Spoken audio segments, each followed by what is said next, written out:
छत्रपती शिवाजी महाराजांच्या वास्तव्याने पावन झालेला हा गड महाराष्ट्रातील सातारा जिल्ह्यात कोरेगाव खटाव सीमेवर महादेव डोंगर रांगेत वसलेला एक ऐतिहासिक गिरिदुर्ग आहे.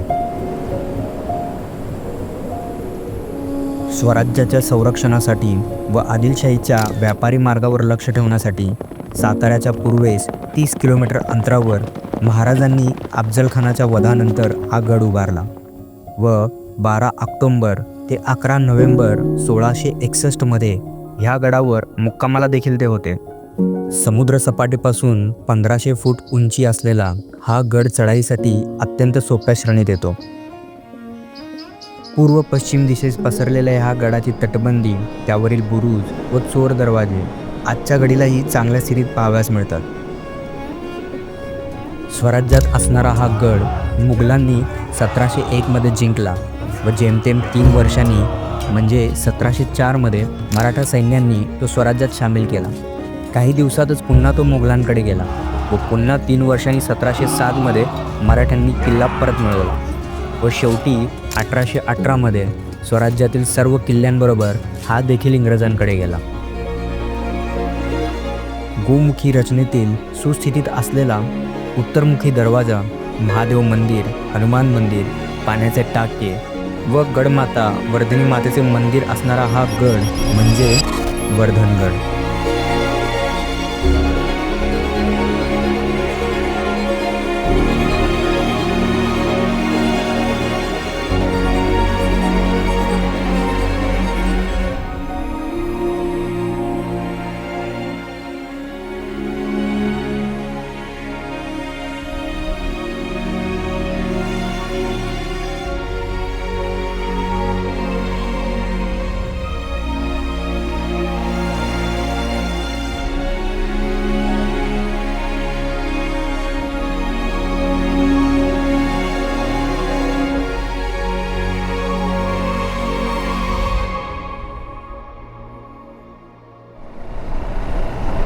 तर नमस्कार मित्रांनो, स्वागत आहे तुम्हा सर्वांचं आपल्या या नोमॅडिक चॅनलवरती. काही दिवसापूर्वीच आपण सातारा जिल्ह्यातील मान तालुक्यात येणाऱ्या वारूगडला भेट दिली होती. वारूगडला भेट दिल्यानंतर ग्रामस्थांकडून आपल्याला संतोषगड, वर्धनगड, महिमानगडबद्दल माहिती मिळाली. तर काही दिवसापूर्वीच आपण महिमानगड कंप्लीट केला होता. महिमानगड कंप्लीट केल्यानंतर आपण माणगावमधल्या मानगडला गेलो होतो. त्याच्यानंतर आजचा प्रवास आहे आपला हा वर्धनगडसाठी. आता फक्त 8 किलोमीटरचा पल्ला बाकी आहे.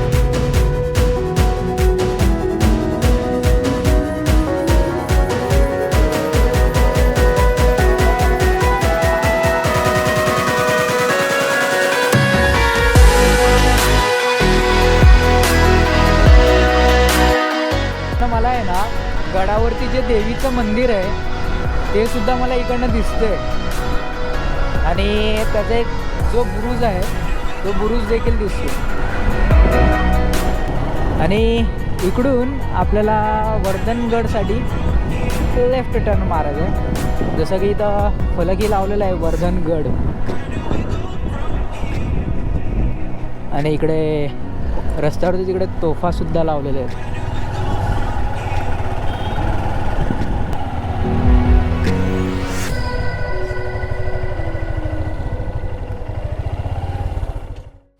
तर नमस्कार मित्रांनो, स्वागत आहे तुम्हा सर्वांचं आपल्या नोमॅडिक चॅनलवरती. आणि आज आपण सह्याद्रीमध्ये भटकंती करत पुन्हा एकदा साताऱ्यामध्ये आलेलो आहे. साताऱ्यामध्ये आज आपण आलेलो आहे वर्धनगडसाठी, जो माझ्या मागे आहे. आणि तिथपर्यंत पोचायला 3.5 तासाचा प्रवास करावा लागला पुण्यापासून. तर आत्ताही 12 वाजलेले आहेत. जसं की आपण ट्रेक सुरू केलेला ह्या आधी महिमानगडसाठी सेम तोच टाईम झालेला आहे. आणि इकडून समोरून पुढनं इकडनं पायऱ्या आहेत, या फलकाच्या बाजूला तिकडनं पायऱ्या आहेत आणि इकडच्या साईडला पार्किंगही आहे. मला ह्याची कल्पना नव्हती इकडे पार्किंग वगैरे आहे त्याची. तर मी गाडी खालीच पार्क केली आणि इकडनं आता आपण सुरू करूया प्रवास वर्धनगडसाठीचा. या आहेत पायऱ्या. या पायऱ्या पूर्णपणे गडावरती घेऊन जातात. 5 मे 1701मध्ये मोगलांनी पन्हाळा जिंकला. त्यानंतर औरंगजेबाने आपले लक्ष साताऱ्यातील किल्ल्यांकडे वळवले. मराठ्यांचा पराभव करून त्याने खटावचे ठाणे जिंकले. त्यानंतर मोगलांची फौज खटावच्या ठाण्यात जमा होऊ लागली होती. त्यामुळे आज ना उद्या हे सैन्य वर्धनगडाला वेढा घालणार हे निश्चित होते. म्हणून गडावरील मराठा सैन्यांनी गडाच्या पायथ्याशी असलेल्या वाड्यातील लोकांना आक्रमणाची आगाऊ कल्पना दिली होती. थोडंसं पायऱ्या चढून वरती येताच आपल्याला इकडे एक दगडांमध्ये कोरीव मूर्ती दिसते. कोणाची आहे ते आपल्याला माहीत नाही आहे. आणि इकडे एक दिव्यासाठी एक हेही दिसतं, दिवा लावण्यासाठी. आणि इकडेच किल्ल्यावर जाण्यासाठी, गडावरती जाणाऱ्यांसाठी रेस्टसाठी खूप चांगली सुविधा केलेली आहे रेस्ट करण्यासाठी. मराठा सैन्यांनी वेळ काढण्यासाठी व सैन्याची जमवाजमव करण्यासाठी मोगल सरदार फतेउल्ला खानाकडे वकील पाठवून प्राणाच्या बदल्यात किल्ला मोगलांच्या ताब्यात देण्याची बोलणी केली. किल्लेदार काही दिवसात बोलणीसाठी येईल याचा फतेउल्ला खान वाट बघतच राहिला, परंतु कोणीही त्याच्याकडे फिरकले सुद्धा नाही. तेव्हा त्याला मराठा सैन्यांचा डाव समजला व त्याने 13 जून रोजी किल्ल्यावर हल्ला चढवला. या लढाईत मराठा फौजांना हार पत्करावी लागली व हा गड मोगलांकडे गेला. जवळपास 3 वर्षानंतर म्हणजेच सप्टेंबर 1704मध्ये मराठ्यांनी हा गड जिंकून घेतला. तर जवळपास 1 महिन्यातच म्हणजेच ऑक्टोबर 1704च्या पहिल्या आठवड्यात मोगलांनी पुन्हा गडावर ताबा मिळवला. शेवटी 1707मध्ये मराठ्यांनी हा किल्ला मोगलांकडून परत जिंकून घेतल्याची नोंद इतिहासात सापडते व सरते शेवटी इसवी सन 1818मध्ये स्वराज्यातील बाकी किल्ल्यांप्रमाणे हा देखील इंग्रजांच्या ताब्यात गेला.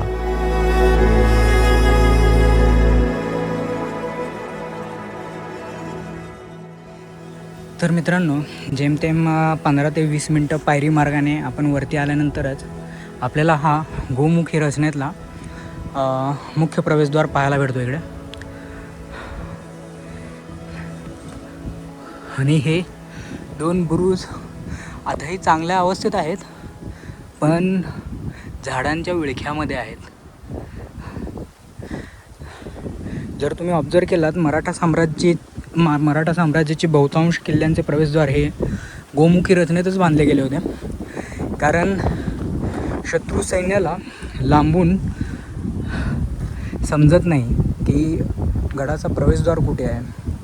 त्यामुळे गडावरती प्रवेश शत्रू सैन्याला सहजरित्या मिळत नाही. वा,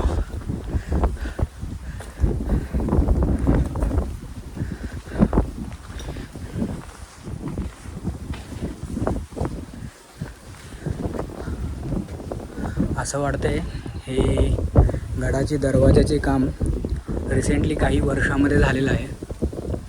अप्रतिम. असं जेव्हा कोणत्याही गड किल्ल्यांवरती गेल्यावरती आपण पाहतो ना की काही कामं नव्याने झालेली आहेत पुनर्विकास बांधणीची, तर मनाला खूपच चांगलं वाटतं.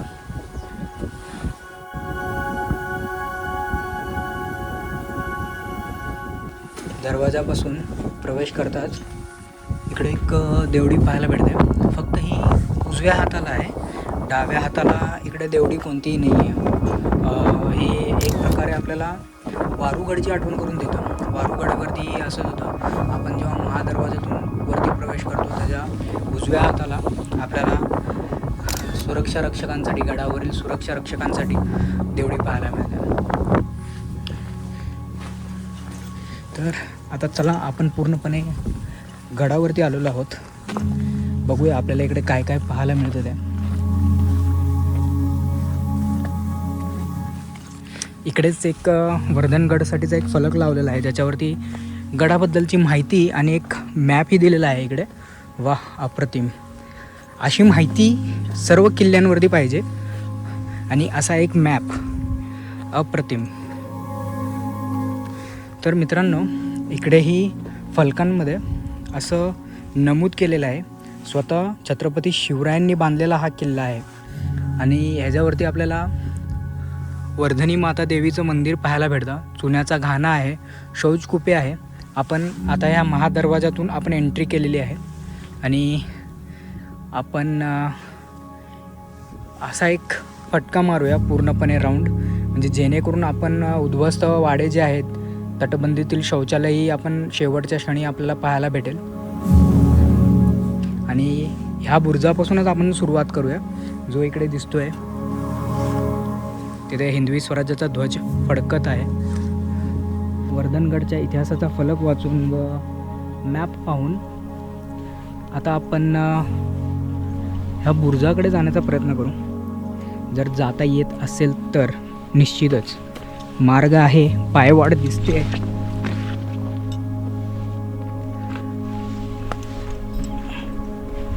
वा, मस्तच. आणि ते आहे वरती वर्धनी माता देवीचं मंदिर. आणि हा खाली दिसतोय वर्धनगड गावचा परिसर. आणि जे तळ मी सांगत होतो ते तिथे लांब वरती आहे. खूपच सुंदर.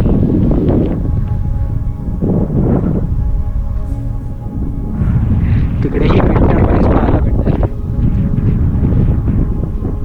कारण हा परिसर पूर्ण पठारी आहे. कारण हा जो मार्ग जातो पंढरपूरचा महामार्ग, इकडनं जेमतेम पुढे थोडंसं हेझीनेस आहे, पण पुढे थोडंसं मैमानगड वगैरे आहेत, थोडीफार डोंगर वस्ती वगैरे.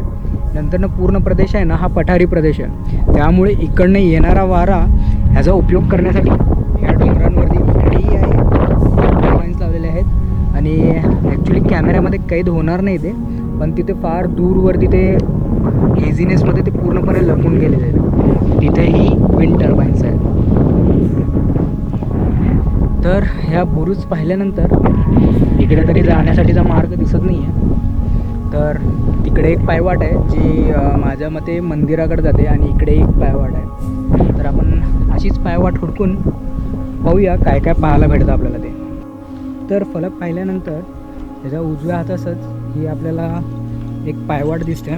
त्या पायवाटेने आपण चाललेलो आहे, जिथे समोर आपल्याला भगवान शिवचं मंदिर पाहायला भेटतं पहिल्यांदा.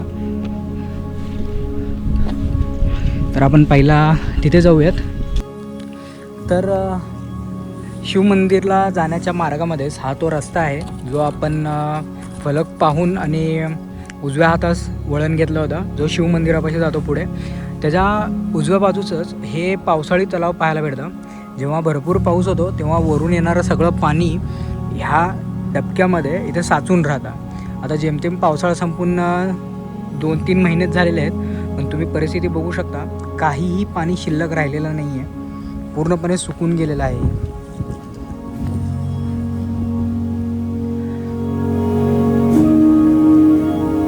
तसं तर असं सांगितलं जातं की साताऱ्यामधला हा भाग जो आहे, पूर्व भाग, मानखटाव किंवा दहिवडी, इकडच्या भागामध्ये पाऊस तेवढासा पडत नाही जेवढा साताऱ्यामध्ये आणि साताऱ्याच्या पश्चिम भागामध्ये पडतो.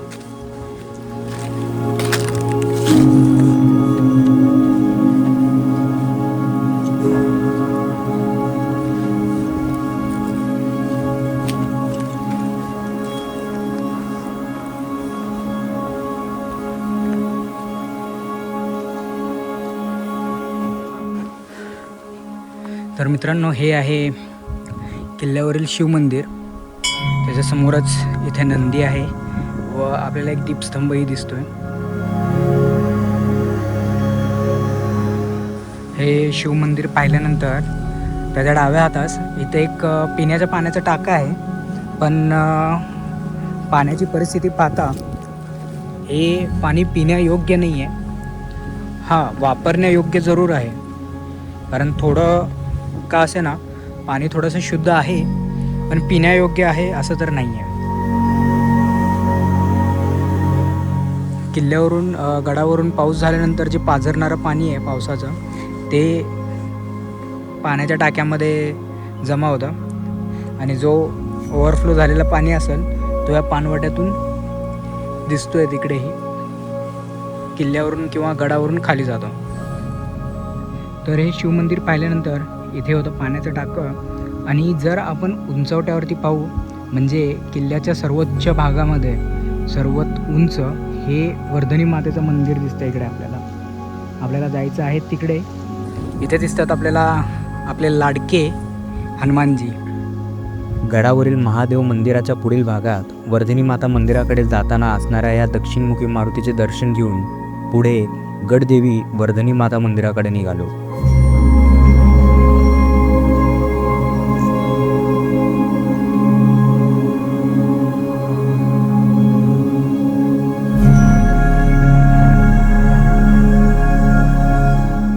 तर वर्धनी माता मंदिराच्या प्रवेशद्वाराच्या आधीच इकडे देवीचे पुजारी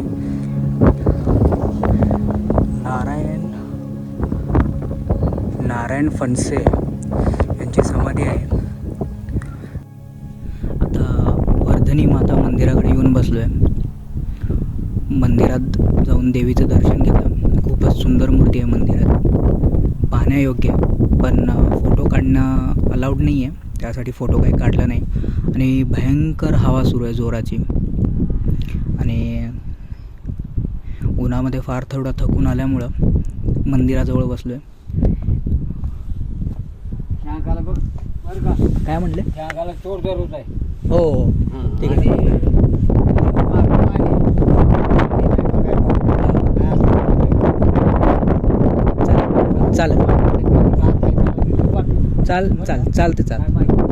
चालेल चालेल का? चालेल. येताना जेवढी गरमी लागत होती पायऱ्या चढताना त्याच्यापेक्षाही फार थंडावा लागत आहे.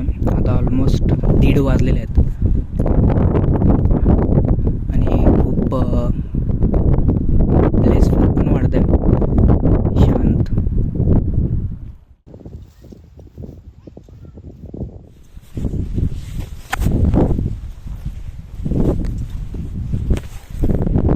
तर मित्रांनो, हे मंदिरही खूपच सुंदर आहे, छोटंसं आहे आणि ह्या झाडाच्या छायेखाली म्हणजे जेव्हा आपण पावसाळ्यानंतर येऊ ऑक्टोंबर नोव्हेंबरच्या वेळेमध्ये हे झाड हिरव्यागार पानांनी पूर्ण भरलेलं असेल आणि म्हणजे मी ते इमॅजिन करतो आहे माझ्या माइंडमध्ये की किती सुंदर हे पावसाळ्यानंतरनं दिसत असेल.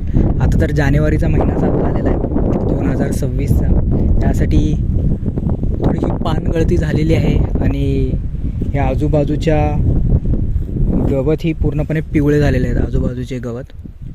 आता इकडून पायवाट खूपच थोडीशी मळलेली दिसत आहे कारण हे मंदिर असल्यामुळे हे पायवाट दिसत आहेत.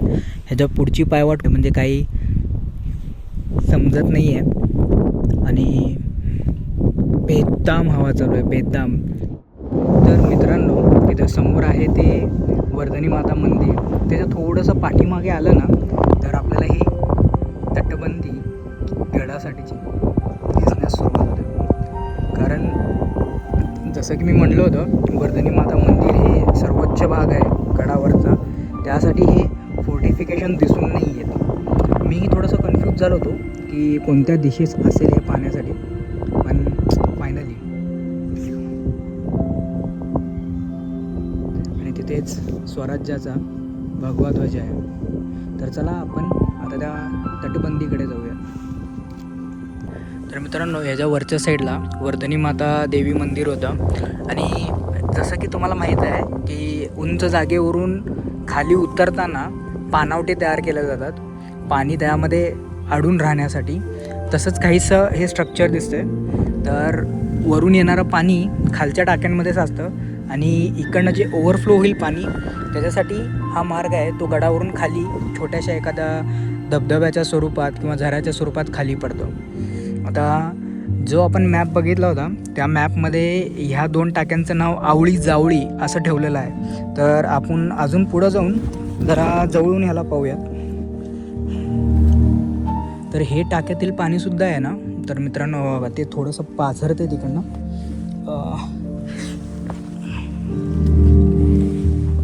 तिकडनं दिसत आहे.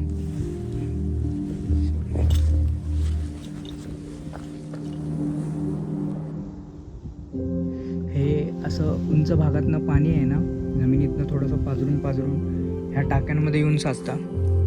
आणि हे टाकेसुद्धा असे बनवलेले असतात की हे दोन्ही एक साथ भरायला पाहिजे. आणि जेव्हा ओव्हरफ्लो होईल तेव्हासुद्धा दुसऱ्या टाक्यातून हे पूर्णपणे बाहेर काढलं जाईल पाणी. आणि ह्या पाण्याच्या टाक्यांच्या पुढेच आणखी तिथेही पाण्याचा टाका दिसत आहे, तिथेही आपण जाऊया. तत्पूर्वी आपल्याला इकडून एक बुरुजही दिसतो आहे, जो की आत्ताही सुस्थितीमध्ये दिसतो आहे. पण त्याची जी तटबंदी होती ती ढासळलेली असावी बुरुजाची. असं हे पूर्ण मार्ग आहे, म्हणजे तटबंदीपासून फिरण्यासाठी अप्रतिम.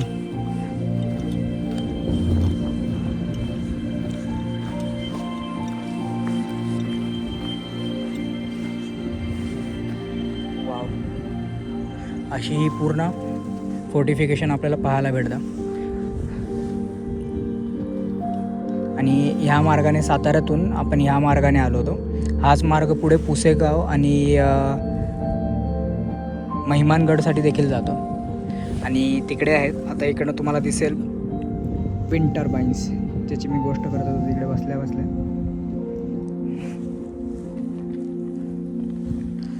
हे फोर्टिफिकेशन बऱ्याचशा प्रमाणात ढासळत आहे काळाच्या ओघात. तर इकडं दिसतंय हे आणखी एक पाण्याचं टाकं, जे आपण इकडं पाहिलं आवळी जावळी, ज्याचं नाव होतं पाण्याच्या टाकाचं, ज्याचं मॅपमध्ये नाव असं दिलेलं आहे आवळी जावळी. त्याच्या पुढे इकडे एक पाण्याचा टाका भेटतं. आणि आता आपण इकडनं सरळ जाऊया त्या बुरुजाकडे. तर त्या झाडाजवळ आहे आवळी जावळी पाण्याचे 2 टाके. त्याच्या पुढे ही जी गाय आहे त्याच्या तिकडे एक पाण्याचा टाका आपण पाहिलं. आणि त्याच्या पुढे येताच आणखी एक हे पाण्याचं टाकं आहे इकडे.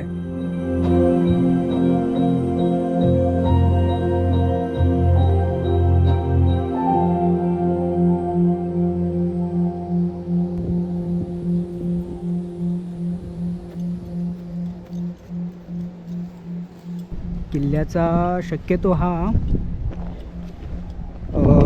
जो महादरवाजा होता, जो आपण तिकडच्या साईडला पाहिला, तो होता उत्तरमुखी दरवाजा. तर हा किल्ल्याचा दक्षिण टोक आहे. तर मित्रांनो, हा जो बुरुज दिसतो आहे आपल्याला, तो मी दक्षिण टोक म्हणलो होतो, ॲक्च्युली माझं चुकीचं आहे. हा जो आहे तो पश्चिम टोक आहे.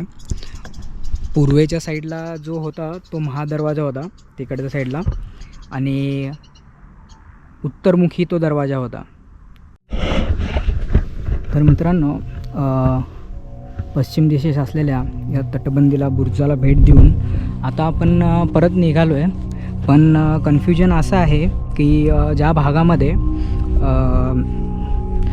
भागामध्ये चुन्याचा घाणा आणि शौचकुपे आहेत तिथे गर्द झाडी आहेत, जे की ह्या पश्चिम बुरुजाच्या उजव्या भागात आहेत. आणि उद्ध्वस्त वाड्याचे काही अवशेष आहेत आणि इथेही शौचकुपे आहेत तटबंदीमध्ये, ते आहे डाव्या बाजूला. पण डाव्या बाजूसाठी आहे ना कोणतीही पायवाट दिसत नाही आहे. तर आपण उंच टेकडीवरून एखादा मार्ग भेटतो का हे आपण पाहूयात. तर जसं आपण प्रवेशद्वाराच्या जवळ येत चाललो तसं तटबंदीला लागून आहे ना ही अशी दाट झाडी दिसू लागतात. त्यासाठी तटबंदीमधील शौचकुपे पाहणं थोडंसं अवघड आहे. पण एक आयडिया म्हणून मी तुम्हाला प्रतापगडची आठवण करून देतो. प्रतापगडच्या तटबंदीवरून जातानाही आपल्याला शौचकुपे बघायला भेटलेले तटबंदीमध्ये ॲक्च्युली. आता पाहूया आपल्याला हा रस्ता कुठं घेऊन जातोय ते. आता ही अशी सगळी झाडी दिसत आहेत. जस्ट इमॅजिन पावसाळ्याच्या वेळेस तुम्ही आला आहे आणि थोडासा काळोख आहे, पूर्ण ढग नाही का दाटून आलेले आहेत. किती हॉरिबल वाटत असेल ना हे. मे बी वाड्याचे अवशेष तेच आहेत की काय असं वाटतंय मला, कारण दगडांचा तिकडे गुच्छा दिसतोय पूर्णपणे. कारण इकडं बघितलात तर ही पूर्ण गर्द झाडी दिसत आहेत.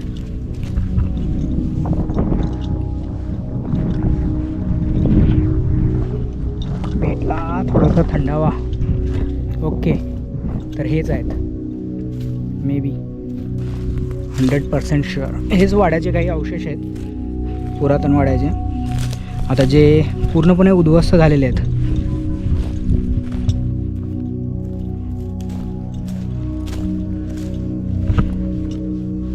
हे वाड्याचे अवशेष गडावरील झाडींमध्ये पूर्णपणे लपून बसल्याने ते हुडकणे फारच अवघड होऊन जाते व पावसाळ्याच्या मोसमात तर जवळपास अशक्यच.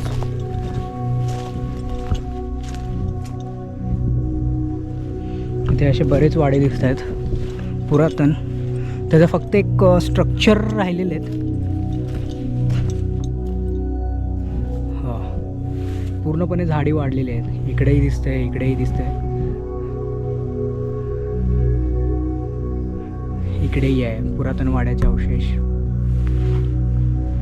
तर हे इथं झाडींमध्ये खूप त्यासाठी समजून नाही येत, कारण कोणीही आत येण्याचा तेवढा विचार नाही करत. त्यासाठी जर मी म्हणत असतो दरवेळेस की उन्हाळ्यात गड किल्ले का फिरावे, तर ह्यासाठीच, कारण ही झाडी पूर्णपणे संपून गेलेली असतात आणि हे जे उद्ध्वस्त अवशेष आहेत पुरातन, हे इझिली नजरेस पडतात. आणि जर तुम्ही पावसाळ्यात आले तर हे काहीही दिसणार नाही. एकतर ह्या झाडींमुळे आणि भयावह वातावरणामुळे आपण आत येण्याचा साहसच नाही करणार मुळात. गुड. तर तिकडे आपल्याला भगवान भोलेनाथाचं मंदिर दिसतंय, तिकडे जाऊया. आलो त्याच मार्गाने जाऊया की नाही बघूया, इकडून भेटतो का मार्ग दे.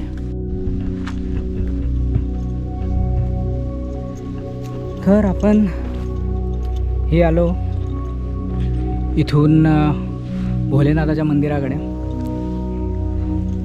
आता त्या भागात कसं जाता येईल, मंदिराकडूनच जावं लागेल शक्यतो. चला बघूया. गड भ्रमंतीमध्ये बरीच दमछाक झाली होती, त्यामुळे महादेव मंदिराजवळील टाक्यातील पाण्याने तोंड धुवून येथेच थोडीशी विश्रांती केली व तोंड धुताना टाक्यातील पाणी घाण होणार नाही याची काळजी देखील घेतली.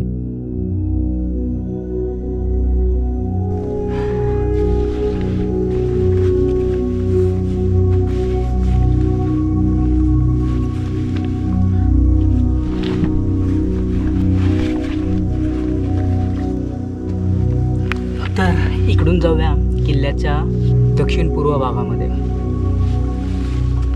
आणि हे बघून आपण किल्ल्याच्या दक्षिण तटबंदीजवळ आलेलो आहे, जिकडं आपल्याला चोर दरवाजा पाहायला भेटतो. त्यासाठी शत्रूवरती दूरवर लक्ष ठेवण्यासाठी तटबंदीमध्ये हे खोबण्या केलेल्या असायच्या, ज्याच्यावरून शत्रूवरती लक्ष ठेवता येईल आणि शत्रू आपल्यावरती मारा करू शकत नाही. कारण एवढ्या खालच्या भागातून एवढ्या छोट्याशा जागेमध्ये लक्ष भेदणं खूप कठीण होऊन जातं. इकडेही दिसतंय आणि इकडेही आहे. आणि ह्या आहेत जंग्या तटबंदीमधील. तर तिथे वरती आहे मंदिर आणि आपण हा उतार उतरून पूर्णपणे खालच्या तटबंदीजवळ आलेलो आहे पूर्ण. आणि आपण शोधतोय चोर मार्ग, तो आपल्याला कुठं दिसेनासा झाला आहे की कुठे झाडीमध्ये आड लपून बसलं आहे तटबंदीतल्या, काय समजत नाही.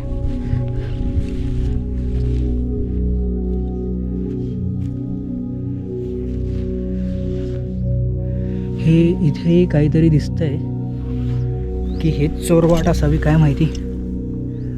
पुढे पूर्णपणे एंड आहे, त्यासाठी हा चोर मार्ग आहे असं तरी वाटत नाही आहे. पाहू तरी पुढे. तिकडेही दिसतंय. Oh yes, we got it finally. Yes. हा जो दक्षिणेकडचा बुरुज आहे किंवा तटबंदी आहे, त्या दक्षिणेच्या तटबंदीला लागून इकडे चोरवाट आहे. फायनली यार, कितना ढूंढा मैंने.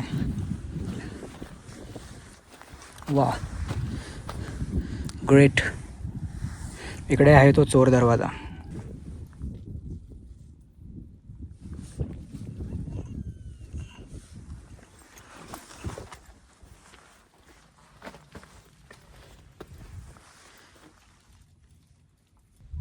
तर मित्रांनो, हा आहे चोर मार्ग, जो आता आपण वरनं दाखवू की तटबंदीमधून तो बाहेर निघतो. So we are going back. अरे यार, केवढी हाईट आहे.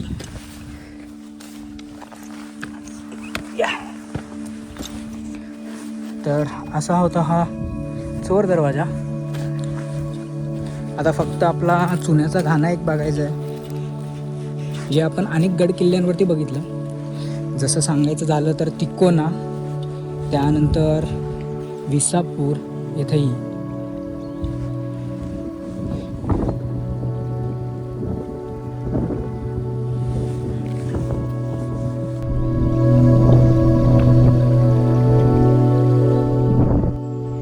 अथक परिश्रमानंतरही आपल्याला चुन्याचा घाणा भेटला नाही, कारण आपण बरंच प्रयत्न केला ओळखण्यासाठी.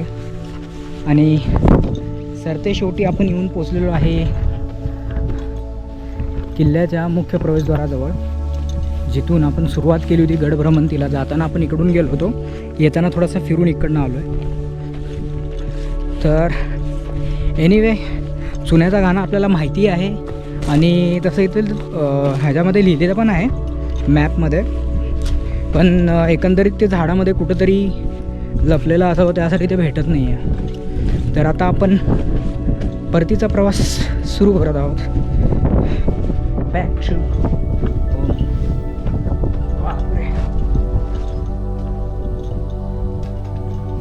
काय मस्त वारा आहे. इथंच थोडीशी विश्रांती घेऊया. इथंच वर्धनगडच्या मार्गामध्ये असे शिळांमध्ये पाऊलखुणाही दिसतात, जे की कार्व केलेले आहेत. मे बी हे पण वर्धनी देवीचे असावेत असा एक अंदाज आहे, कारण ह्या गडावरची सर्वात प्रमुख देवी म्हणजे जिच्यावरनं ह्या गडाचं नाव ठेवलं, ती म्हणजे वर्धनी देवीच आहे. तर मित्रांनो, आजचा हा व्लॉग कसा वाटला आम्हाला कळवण्यास विसरू नका. व व्हिडिओ आवडल्यास लाईक, शेअर अँड कॉमेंट करायला विसरू नका. आणि असेच व्हिडिओ पाहण्यासाठी आमच्या चॅनलला सबस्क्राईब करायलाही विसरू नका.